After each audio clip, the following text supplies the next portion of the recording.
Welcome to the Rogers Kakasungura YouTube channel. A big thank you for the support you're granting this platform. Sina mahali kwingine ninaenda kuomba. Mayatima hawana familia ambayo wataenda waseme tupatie. I have 2 orphans wenye nimepeleka shule leo.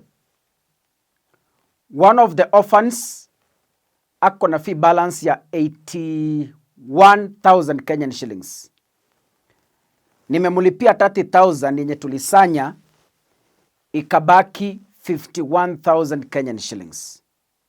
I am praying to God, Mungu akujalie in your own capacity. Mungu wa mayatima akuguze ili tumalize hiyo school fees, yule mtoto asifukuzwe. Nitasikia vibaya sana yule mtoto akifukuzwa. Shosho yake aliniombea nikitoka kwa nyumba asubuhi, na akasema unapoenda kuongea na mashabiki, Mungu afungue roho zao. May the prayer of that 80-year-old grandmother be answered through you as a miracle. Wewe unanitazama wewe unanitazama wewe ndio utakuwa wa baraka katika huyu shosho. Wewe ndio utakuwa wa baraka katika hawa watoto waende wasome shule. God bless you as you purpose to give. Kuna kitu hapa nataka msikiza wa Kenya. We are in trouble. It is indeed a dark day in Kenya. Mama ambayo Rigathi amesema ni ajabu. Mambo Rigathi amesema yanatisha. Yanatisha kweli kweli. It is the darkest day in Kenya. How William Ruto is planning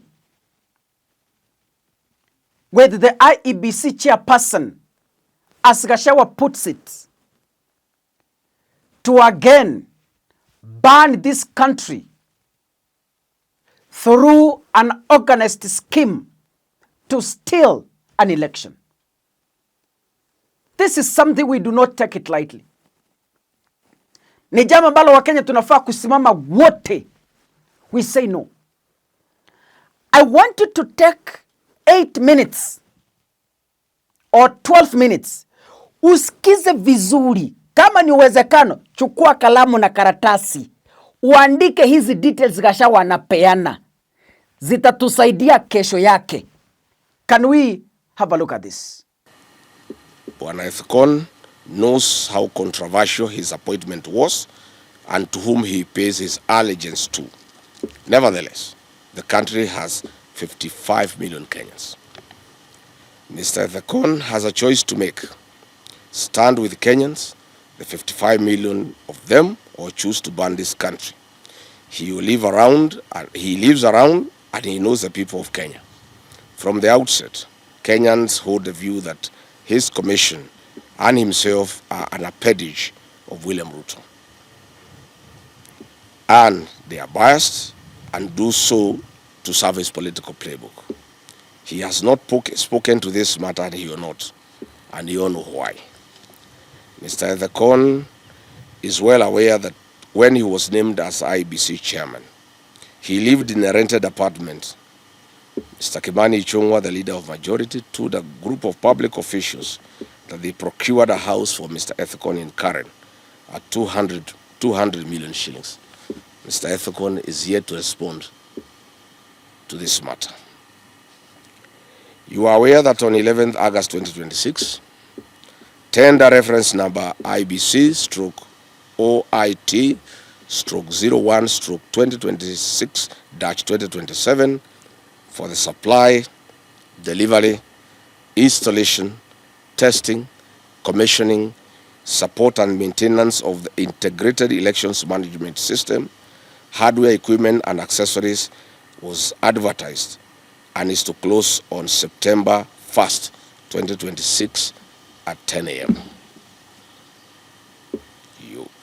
You are all aware that Kenyans do not know is that the tender process and the result has already been preconceived and is awaiting rubber stamping to Miru, Miru Systems Company Limited of South Korea. Mr. Chairman, it is within your knowledge and mischief that what is actually happening is a mundane public relations exercise to manage the other bidders and 55 million Kenyans. Mr. Chairman, you are aware that to facilitate this activity, IEBC commissioners fired the procurement manager in IEBC and installed a puppet to manage this tender. Mr. Chairman and your Vice Chairman, Fahima Arfat Abdallah, have been compromised as the drivers of this tender process against the concurrence and the wishes of the other commissioners. Mr. Chairman, this is not the first time I'm raising an alarm on your Vice Chairperson. You will recall that during the by-elections in Magarini last year, this same Vice Chairperson was largely involved in the malpractices, and I made the matter public. You did nothing about it. This confirms that she was holding your brief and that you are the appointing authority. Mr. Chairman, with your concurrence, the PS for Interior, Remo Domolo, the PS for Immigration and Citizen Affairs, Mr. Belio Kipsang, have held meetings with Miru Systems Company Limited of South Korea. They are in the process of giving to the company access to the country's voter registration database for integration purposes. But Kenyans are asking, who is Miru Systems Company Limited? This is a South Korean company with a very bad history of rigging elections across the world. Their global failures are well documented, having faced allegations of faulty technology in Argentina, Philippines, and the DRC, where they deployed their equipment and technology. In 2018, Miru Systems Company Limited supplied BVR kits to the Democratic Republic of Congo.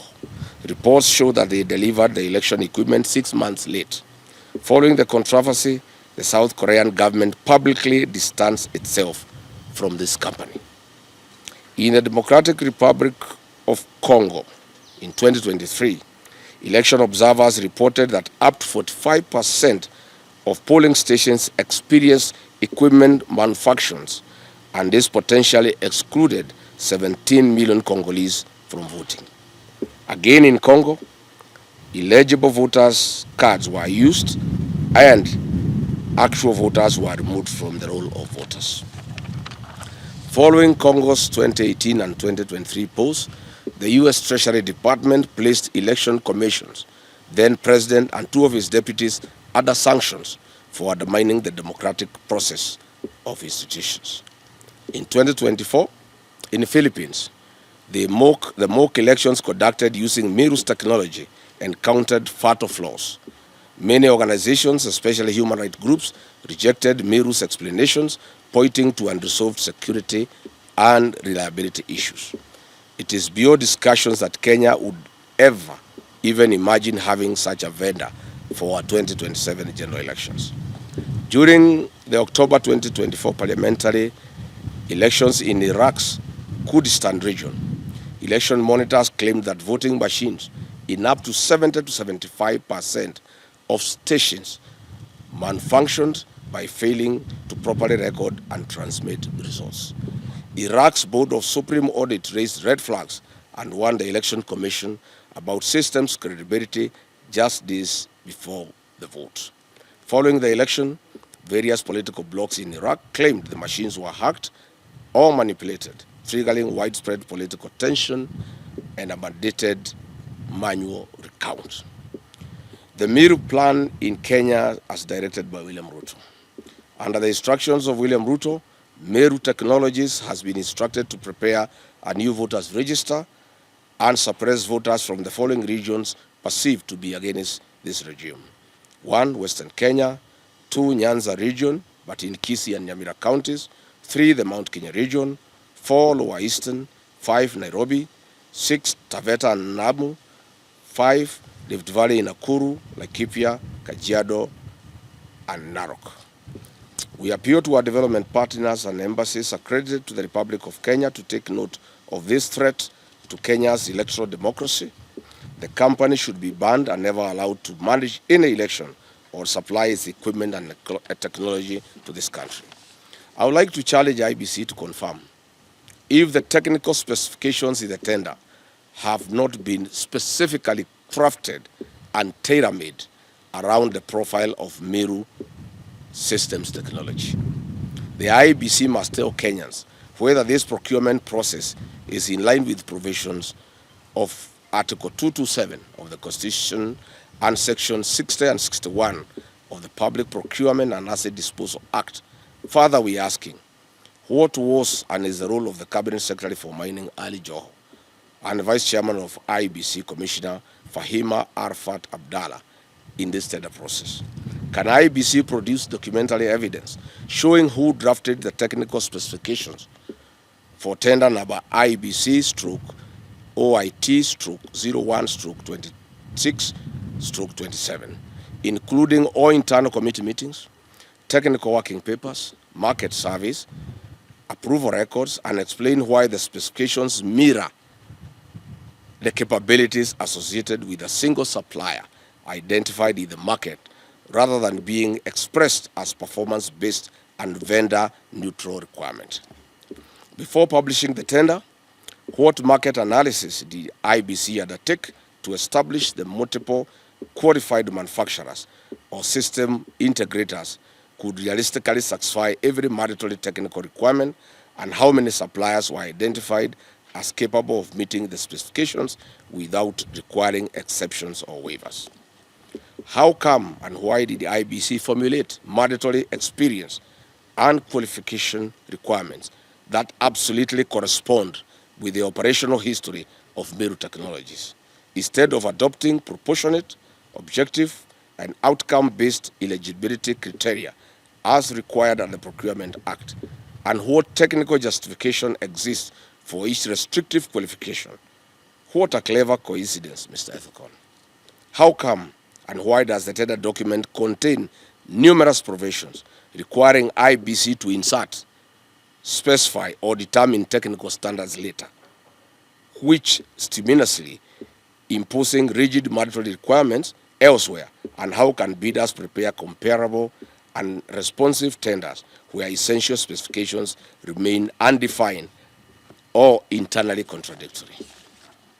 Why did the IBC require a tender security of 30 million shillings while failing to disclose sufficient information regarding the quantities, commercial scope, estimated procurement value, or the budgetary basis necessary to demonstrate compliance with Section 61 of PPADA, and how are bidders expected to assess commercial risk under those circumstances? Finally, given that the Constitution requires procurement to be fair, equitable, transparent, competitive, and cost-effective, what safeguards did IBC implement during the drafting stage to ensure that no manufacturer's proprietary, architecture, certification profile, or product ecosystem, including that associated with the Miru Systems, was embedded into the mandatory specifications in a manner that excluded otherwise qualified competitors? Kenyans should also be made aware that William Ruto's captured parliament has deliberately delayed the passing of the Elections Amendment Bill 2024 that contains provisions that touch on technology. Specifically, the bill proposes that the supplier of KIMS technology must grant IBC intellectual property rights and ownership over the system.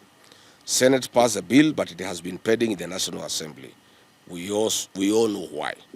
It is also not lost on Kenyans that recent changes in the ownership of Dilaru Kenya Limited is directly linked to the ongoing electoral fraud that will be deployed in August 2027.